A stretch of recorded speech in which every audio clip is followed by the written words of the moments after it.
Do you want to hear something awesome? Not only do you make money, but people want to buy it. Color schemes are super fun. Should I have a fuchsia color scheme? So this will be a theme for the next 3 days, so those of you who are just warming up, okay? Oh, this is so cool. This has nothing to do with the presentation at all. Because we go to our masterminds, and our brains are firing. I'm like, we could do this, and he's like, we could do this, and we could do this, and it's so exciting. And then before we know it, we just spent $170 on domain name. You have their email address. So now you have your list. Now, if you're insane like me, you're like, I can't wait to get up tomorrow and write 7,000 words on a sales page. I'm gonna tell you something.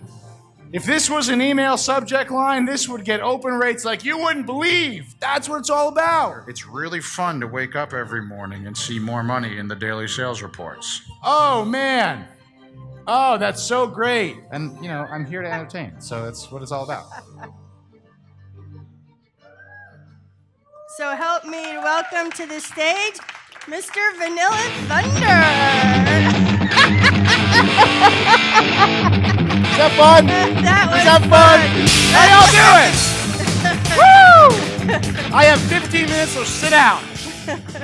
Okay, the title of this presentation is How to Do Cool Things and Other Things and More Stuff with More Things. Making sense?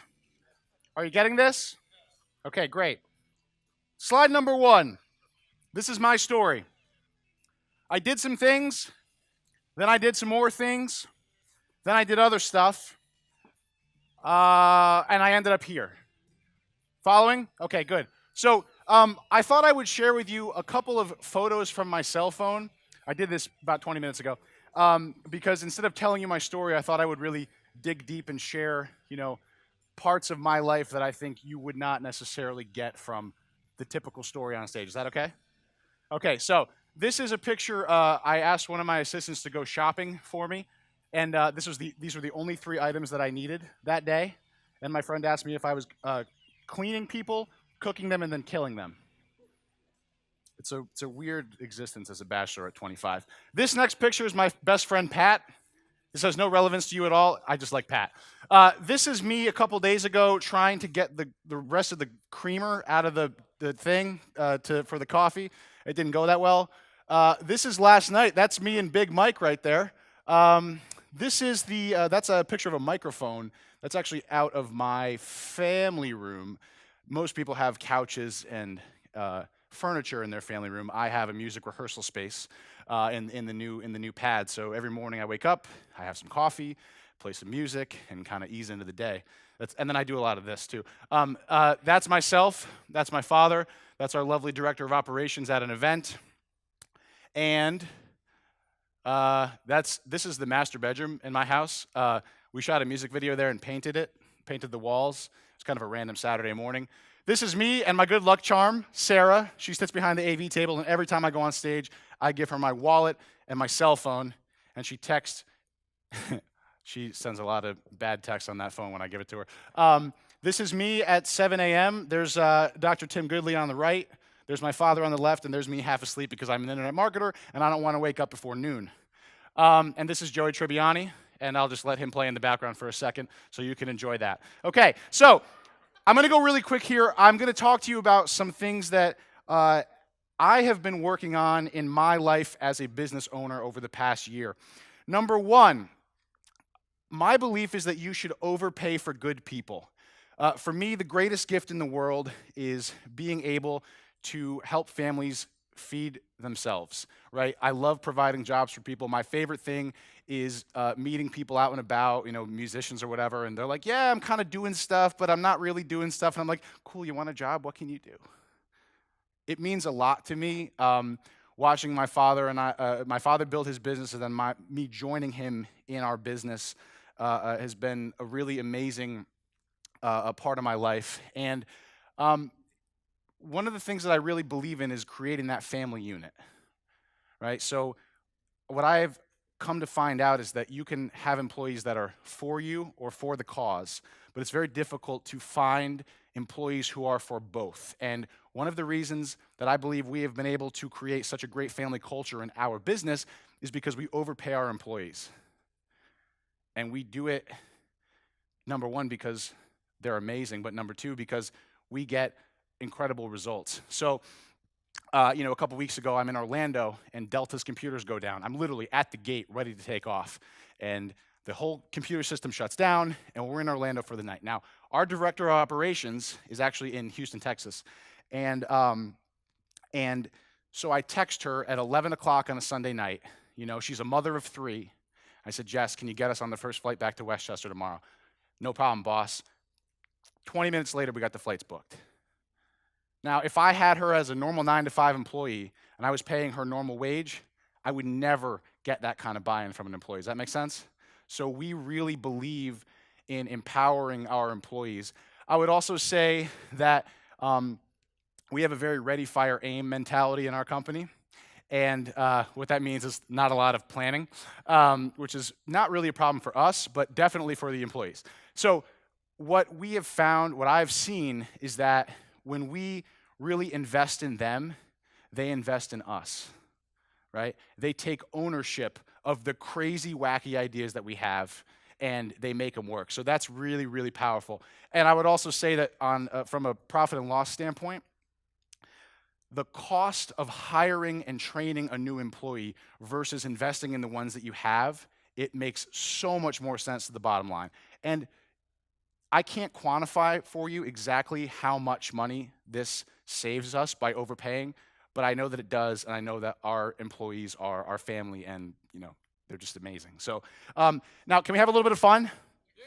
Okay, so we have a family business, right? So I want to share with you a quick video right here. This is my father and I doing a PowerPoint. My father was Googling some stuff, and this is about 2 a.m. a few weeks ago, and this is that video. You're not allowed to design your own PowerPoint decks anymore. That's awesome. Yeah, it is, isn't it? So we don't let him do graphic design is the point. But we have a lot of fun. We really do. It's such a blast, and I'm so blessed to be able to work with my father every day.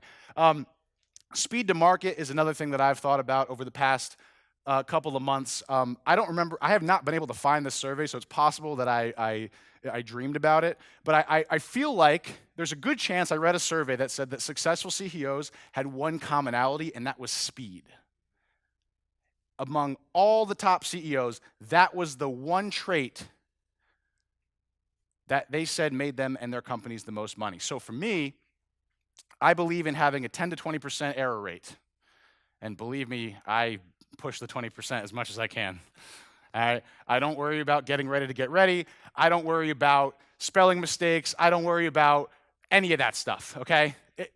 I'm never going to get it perfect. For a high school dropout, I'm a pretty good writer and reader, and I make spelling mistakes and grammar mistakes and it's horrible. But you know what?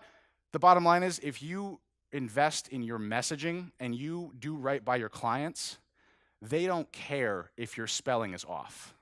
Yes or yes? All they care about is that you're genuine and that you're real and that you're trying to serve them at the highest level. So you're welcome to see how many spelling mistakes we make. Just read all of our daily emails. I also think that faster speed allows you to have more shots on goal. So what I mean by this is that I know that I'm not that smart, okay?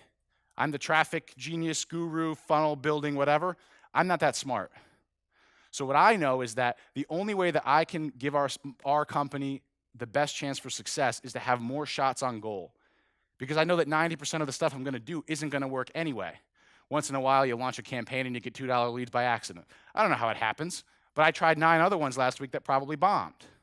So the faster I go, and if I'm okay with a failure rate, the more chances I have to find a funnel that works, to find an offer that converts, to find a preview events, to workshop, to whatever model that works for our business and our markets. Making sense? Okay. This is also really good. I love that. There's a great interview with the director of Spy Kids, and he says that young directors will come to him and they'll say, it's not working out the way I wanted it to, or I saw my final movie and it didn't look at all like I thought it would. And Robert Rodriguez says, you got to understand, that's the game. It never works out the way you thought it was going to. And that's, for me, I'm 25, but I'm a decade into being an entrepreneur. And the biggest lesson I've learned is that it never, ever, ever goes the way I thought it was going to. It's always going to blow up at the last second. It's always going to happen. It's not about how do I make it perfect. It's about how do I roll with the punches once it happens. Mike Tyson said, everyone has a plan until they get punched in the face. Yes or yes? Okay, next video. This is my brother and I clothes shopping. I really am not a big, fashionable person. I can't even say the word. But this is us trying to do some clothes shopping in Miami last year. Okay, that's enough of that. Okay. Number 3, question everything. Just because it looks cool doesn't mean it is. I've had so many gurus and so many teachers that have said to me, hey, you need to do this model. Hey, you need to do that model. And as a young man, one of my issues is the paradox of choice, right? I want to chase the shiny object. And I'm like, man, that guy's killing it. And he's got 7 Escalades in his driveway, so I should try that. And what I've learned for myself is that what's more important is what works for me, not what works for everybody else. And, I've thought about, oh man, I would love to be on planes speaking all over the country. And I've been on planes for the last 2.5 years speaking and selling, and it's been a blast. And you know what? I'm tired. I'm 25. I'm almost dead.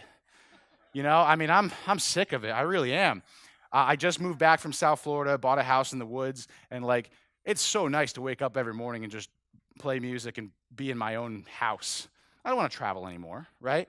So I've learned that just because I see people who have a lifestyle and have a business model, A, doesn't mean that I want it. And number 2, doesn't mean that I can't find the 1 or 2 levers in that business model to change it to make it work for me and my family. Make sense?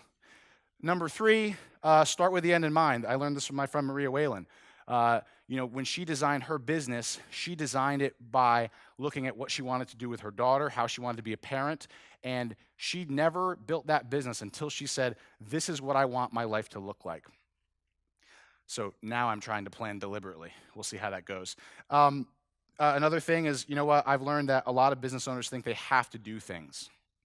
They think they have to check emails. They think they have to check texts. And our culture tells us that you should be hustling all the time, and if you're not hustling, you're not working. And so recently I started doing this thing where, and a gentleman talked about it on Thursday, time blocking, right? My calendar is completely blocked out before noon every single day. For me, from 6 a.m. to noon is when I am the most creative. That's when the songs come out. That's when the sales copy happens. That's when I come up with new product ideas. That's when I come up with new offers. For me personally, that is when my brain is firing on all cylinders. So no one is allowed to take that time away from me. Afternoon, now again, other business owners would say, right? Other gurus will say, you need to be on your phone, you need to be checking emails, you need to be communicating with your employees. But it's my business. If I don't want to do that, I don't have to. So I encourage you to question everything, because for me personally, there's no point in doing a business that I don't love.